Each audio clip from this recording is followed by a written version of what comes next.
क्या आप उस अंगूठी को पहनेंगे? अगर हर बार दुल्हन बनने वाला इंसान मर जाता हो। एक दिन दुनिया के सबसे रईस आदमी ने अरबों की कीमत की हीरे की अंगूठी एक लड़की के घर भेजी और कहलवाया कि जो भी इस अंगूठी को पहन पाएगी वही उसकी पत्नी बनेगी और उसकी बेहिसाब संपत्ति की वारिस होगी। लेकिन यह सुनकर पूरा परिवार डर गया, क्योंकि वे पहले ही 3 बार मौत का सामना कर चुके थे। पहले जीवन में एक नकली वारिस ने चालाकी से अंगूठी का नाप बदलवाया और उस अमीर आदमी से शादी कर ली, मगर शादी की रात उसकी सच्चाई खुल गई और उसे बेरहमी से मार दिया गया। दूसरे जीवन में गोद ली गई। बेटी ने उससे शादी करने के लिए बहुत वजन घटाया। किसी तरह अंगूठी उसकी उंगली में आ गई, लेकिन उसका राज भी ज्यादा देर छिप नहीं सका और उसे ऊंची इमारत से नीचे फेंक दिया गया। तीसरे जीवन में सौतेली माँ ने कोशिश की, लेकिन वह भी सुहागरात के बाद जिंदा नहीं बची। कई बार पुनर्जन्म झेलने के बाद परिवार को लगा कि अब केवल असली वारिस ही इस रहस्य को खत्म कर सकती है, लेकिन उनकी उम्मीद तब टूट गई जब असली वारिस भी शादी के बाद उस आदमी के हाथों मारी गई। अब हाल यह था कि हीरे की अंगूठी देखते ही सभी के चेहरे पीले पड़ जाते थे। लड़की ने सहायक से पूछा, क्या कहीं कोई गलती तो नहीं हुई? सहायक ने जवाब दिया, दावत के दौरान मालिक की नजर सिर्फ आपकी मेज पर थी। फिर उसने अंगूठी लड़की को देते हुए कहा कि कल रात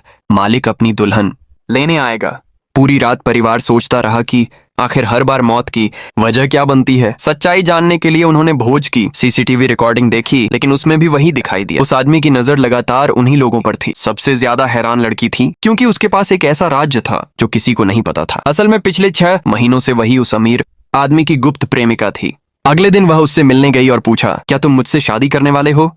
उसने सिर्फ इतना कहा, यह अंगूठी उसी लड़की के लिए है जिससे मैं प्यार करता हूँ। जवाब तुम्हें कल मिल जाएगा। लेकिन उसकी एक छोटी सी गलती ने लड़की को पूरी सच्चाई समझा दी।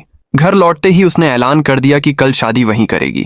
पूरा परिवार उसके खिलाफ हो गया और वहां से भाग जाने की सलाह देने लगा। लेकिन लड़की ने कहा, अगर मैं उससे शादी नहीं करूंगी तो तुम में से कोई भी जिंदा नहीं बचेगा। जब सबने उसकी बात मानने से इनकार कर दिया, तब उसने आखिरकार पूरा सच बताने का फैसला कर लिया। पार्ट 2 के लिए सब्सक्राइब जरूर करें।